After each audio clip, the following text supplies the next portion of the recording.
नमस्कार, NTV India news में आपका स्वागत है। मैं हूं साक्षी। पेश है प्रमुख हलचल।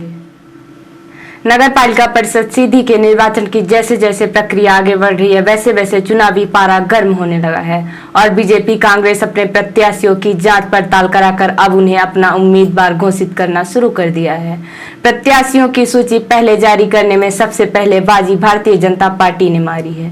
भारतीय जनता पार्टी के प्रदेश अध्यक्ष एवं खजुराहो सांसद विष्णु दत्त शर्मा के अनुमोदन एवं संभागीय चयन समिति के सहमति उपरांत नगर पालिका परिषद के सभी 24 वार्डों के प्रत्याशियों की नामों की घोषणा बीजेपी के वरिष्ठ विधायक केदारनाथ शुक्ला, चुरहट विधायक सत्येंद्र तिवारी, जिले के बीजेपी प्रभारी राजेश पांडे, जिला महामंत्री डॉक्टर मनोज मिश्रा की मौजूदगी में जिला बीजेपी अध्यक्ष इंद्रशरण सिंह चौहान ने सीधी शहर के होटल 7-11 में पत्रकार वार्ता के दौरान की। इस दौरान बीजेपी द्वारा सभी वार्डों के घोषित किए गए उम्मीदवार भी मौजूद थे।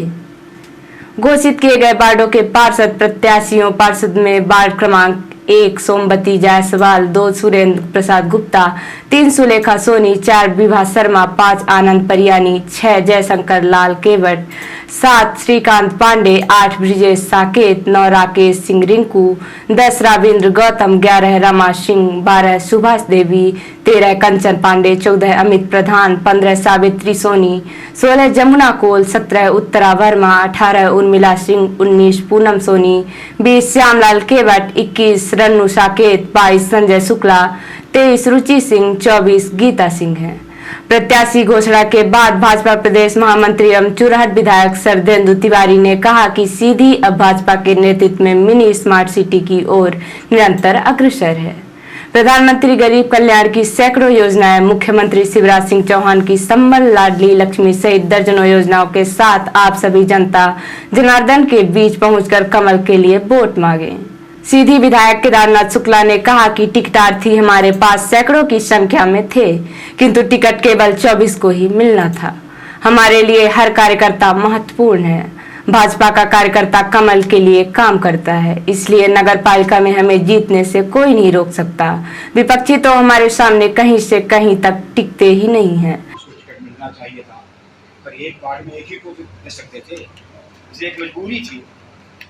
आप सब पहले तो मेरा आपसे आग्रह है सभी से, वार्ड में उन लोगों के पास जाइए जो लोग टिकट मांग रहे थे। सब लोग जानते हैं जिनको टिकट मिल गया है, उनकी ड्यूटी है उनके पास जाया जाए जो टिकट मांग रहे हैं और उन लोगों से समर्थन मांगा जाए। नगर पालिका के सभी वार्डों की उम्मीदवारों के घोषित किए जाने के बाद एनटीवी इंडिया न्यूज ने जिला भाजपा अध्यक्ष से सवाल उठाया कि आप अध्यक्ष पद पर क्या पिछड़ा वर्ग कहीं पार्षद अध्यक्ष बनाएंगे। इस पर उन्होंने कहा कि सीधी नगर पालिका की सीट महिला पिछड़ा वर्ग आरक्षित है। इस पर एनटीवी इंडिया न्यूज ने कहा कि इसकी आधिकारिक जानकारी अब तक हमारे पास नहीं है, जिस पर बीजेपी जिला अध्यक्ष ने कहा कि हमारी जिले के कलेक्टर से बात हुई है। एनटीवी इंडिया न्यूज ने जब बीजेपी अध्यक्ष से सवाल उठाया कि पिछली बार आप 18 सीटें हार गए थे, इस बार वही गलती तो नहीं दोहराई जाएगी और पिछली बार के हारे हुए कितने पुराने चेहरे को आपने इस बार फिर से टिकट दिया है। इसका उन्होंने बचाव करते हुए कहा कि पिछली गलतियों से सबक लेकर ही इस बार टिकट घोषित किए जा रहे हैं। अध्यक्ष महोदय, आज बीजेपी ने नगर पालिका परिषद सीधी के लिए उन उम्मीदवारों की घोषणा कर दी है। सभी वार्डों से प्रत्याशी उतार दिए गए हैं। अभी कार्यक्रम में ही विधायक जी ने बताया कि ये पिछड़ा वर्ग अध्यक्ष के लिए घोषित रहेगा, महिला पिछड़ा रहेगा। तो क्या आपकी पार्टी अध्यक्ष पद के लिए घोषित करती है कि पिछड़े वर्ग को महिला को ही अध्यक्ष बनाएगी? ये पार्टी के घोषित करने का प्रश्न नहीं है। हमारे राज्य निर्वाचन आयोग ने घोषित किया है कि पिछड़ा वर्ग महिला के लिए सीधे की नगर पालिका परिषद आरक्षित है। तो स्वाभाविक है कि भारतीय जनता पार्टी उस जो व्यवस्था है उसके तहत काम करेगी और पिछड़ा वर्ग की महिला ही अध्यक्ष बनेगी। जहाँ तक मुझे जानकारी है अध्यक्ष महोदय, अभी तक ऐसा कोई आदेश या कोई आधिकारिक जानकारी हम लोग को नहीं मिल पा रही। काफ़ी प्रयास करने के बाद भी कोई जानकारी नहीं मिल पा रही है। इस पर क्या कहेंगे आप? हमें आधिकारिक जानकारी है, हमारे यहाँ के सीधी के कलेक्टर ने मुझे फ़ोन करके बताया है। आपको भी अपडेट कर लेना चाहिए एक बार कि सीधी जो नगर पालिका परिषद है और चुरहट के संबंध में उन्होंने बड़े स्पष्ट रूप से बताया है कि जो पत्र आया है उसके तहत सीधी नगर पालिका पिछड़ा वर्ग महिला के लिए और चुरहट नगर पालिका अनारक्षित हुई है। इस प्रकार 12 जिले हैं केवल सीधी जिला नहीं जिनके लिए बात हुई, दूसरे कलेक्टरों से भी हमारे पार्टी के लोगों ने बात की है और प्रदेश कार्यालय में पिछड़ा वर्ग महिला के लिए ही ये आरक्षित है। पिछला जो नगर पालिका का चुनाव था उसमें भाजपा को पार्षद पदों के लिए काफ़ी पराजय का सामना झेलना पड़ा था। 24 में से करीब 18 पद आप लोग हार गए थे। इस बार वो गलती ना हो इसके लिए क्या प्रयास किए हैं, और पिछले चुनाव जितने हारे थे उनमें से कितने लोगों को आप रिपीट कर रहे हैं? देखिए, एक तो क्या है कि पिछला इतिहास सबक सीखने के लिए होता है, ना कि उसका अनुकरण करने के लिए। और आपको ये पता है कि हम पार्षद जरूर कम जीते थे, लेकिन नगर पालिका अध्यक्ष का चुनाव हम ही जीते थे, भाजपा जीती थी। ये अलग बात है कि जिनको हमने जिताया था आज जो हमारे साथ नहीं है वो चले गए। हम भारतीय जनता पार्टी के सभी कार्यकर्ता मिलकर, हमारा जो बूथ लेवल का कार्य है, हमारी जो कमेटियां बनी हुई है, हमारे पूरे सभी लोग मिल करके भारतीय जनता पार्टी को विजय दिलाएंगे। और रही बात हमारे पार्षद के जो पिछले प्रत्याशी थे, उनमें से आप जानते हैं कि कई वार्डों के आरक्षण चेंज हो गए हैं, इसलिए उनमें से कुछ ही लोगों को टिकट मिला है, बाकी हमारे सभी नए प्रत्याशी हैं। 15 जून को रीवा रेंज के पुलिस महानिरीक्षक एडीजी वेंकटेश्वर राव सीधी जिले के एक दिवसीय प्रवास पर आए। इस दौरान उन्होंने चुनाव के दौरान कानून व्यवस्था की स्थिति की समीक्षा की और आवश्यक दिशा निर्देश दिए। समीक्षा के बाद एनटीवी इंडिया न्यूज ने पुलिस महानिरीक्षक रीवा एडीजी वेंकटेश्वर राव से चुनाव के दौरान की जा रही सुरक्षा व्यवस्थाओं की जानकारी चाही गई तो उन्होंने कहा कि चुनाव के दौरान पर्याप्त पुलिस की व्यवस्था की जा रही है।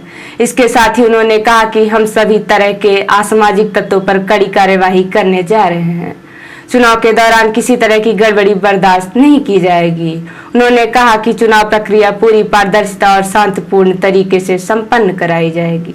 ये अभी मैं और कमिश्नर साहब चुनाव के मद्देनज़र देख हमने एक रिव्यू मीटिंग लिया है ना। ज़िले में करीब 400 सरपंच और अन्य उनके पंचों का और जिला जनपद और जिला पंचायत का भी चुनाव है ना। तो उसमें हमको जहाँ बहुत फोर्स की कमी आ रही है, फर्स्ट फेज़ में कम से कम हमको 150-200 आदमी कमी आ रही है, सेकंड फेज़ में भी 200 के करीब आ रहा है, और थर्ड फेज़ में भी बहुत कमी आ रही है। फोर्स का कमी देखते हुए हमने पुलिस हेडक्वार्टर्स को लिखा है कि फोर्स को, मुझे लगता है कि फोर्स अभी ज़्यादा फोर्स बल मिल रहा है, तो ज़्यादा फोर्स हम देंगे, आपको ज़्यादा से ज़्यादा बल मिलेगा, तो ज़्यादा बल दल के साथ हम चुनाव करवाएंगे। तो मैं इनको बताया, एसपी साहब को और सभी को बताया क्या गांव में जितने भी पुराने वारंटी है और पुराने एचएस है, गुंडे बदमाश घूम रहे, सबको उठा के बंद करवा देंगे।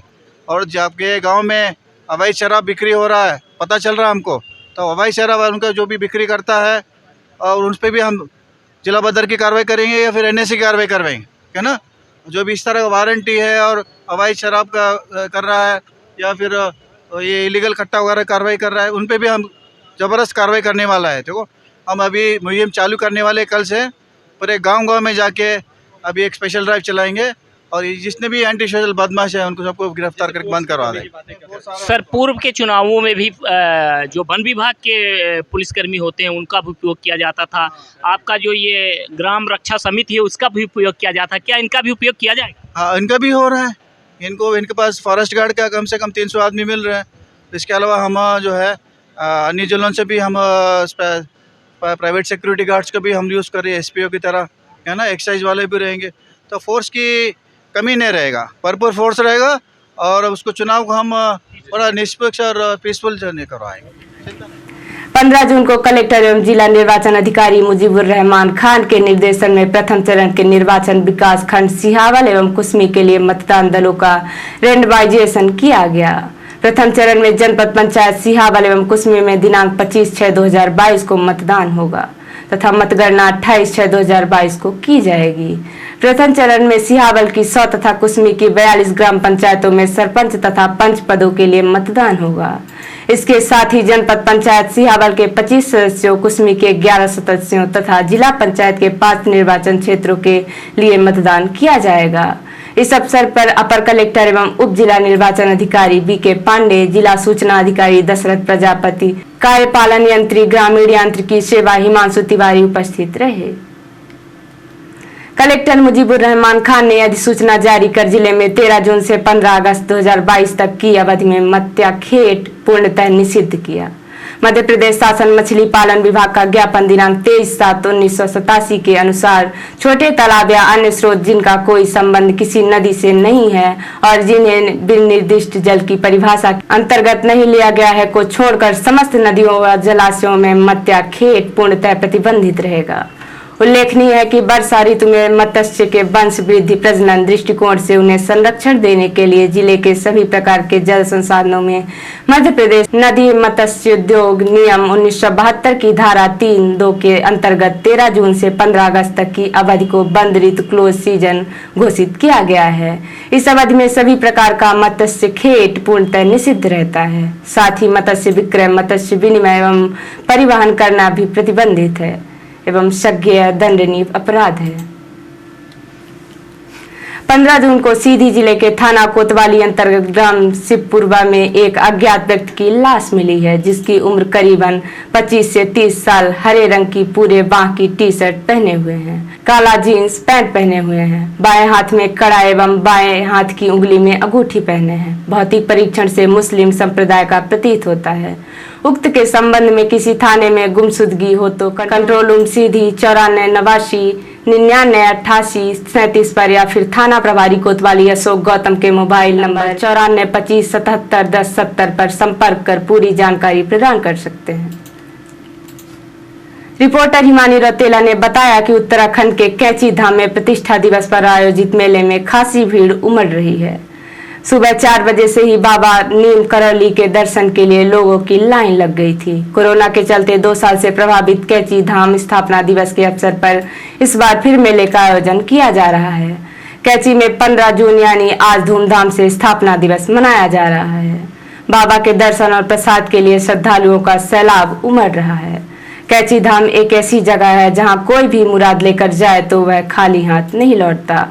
इस धाम में बाबा नीम करौली को भगवान हनुमान का अवतार माना जाता है। 15 जून को इस धाम में विशाल मेले का आयोजन होता है।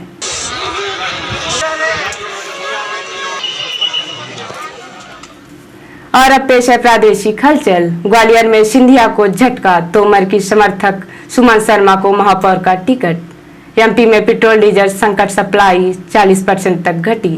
डीजल का स्टॉक तो सिर्फ 3-4 दिन का ही बचा, 1000 पंप सूखे। लड़की वालों के डांस से उबे बाराती, रोका तो चली कुर्सियां। छतरपुर में मंडप बना अखाड़ा, पूरी बारात पिटी, दूल्हे को भी नहीं छोड़ा। और दिल्ली में कांग्रेसियों की पिटाई का विरोध, गुरुवार को राजभवन का घेराव करेगी कांग्रेस। कमलनाथ बोले सत्यमेव जयते। और अब पेश है राष्ट्रीय हलचल। अब सेना में 4 साल के सिपाही, अफसर बोले 6 महीने की ट्रेनिंग में दुश्मन को कैसे धूल चटाएंगे। जवान तो 5 साल में तैयार होता है। राष्ट्रपति चुनाव पर 16 विपक्षी दलों की मीटिंग, ममता ने फारूक और गोपाल गांधी का नाम लिया। अग्निपथ पर भी बिहार में बवाल, सेना की नई भर्ती स्कीम के खिलाफ मुजफ्फरपुर में प्रदर्शन। बक्सर में रेलवे ट्रैक और बेगूसराय में एनएच जाम। और राहुल से तीसरे दिन ईडी की पूछताछ, 3 दिन में 30 घंटे से ज्यादा पूछताछ। हिरासत में लिए गए प्रदर्शन कर रहे सचिव पायलट। तो ये थी आज की प्रमुख हलचल। नमस्कार।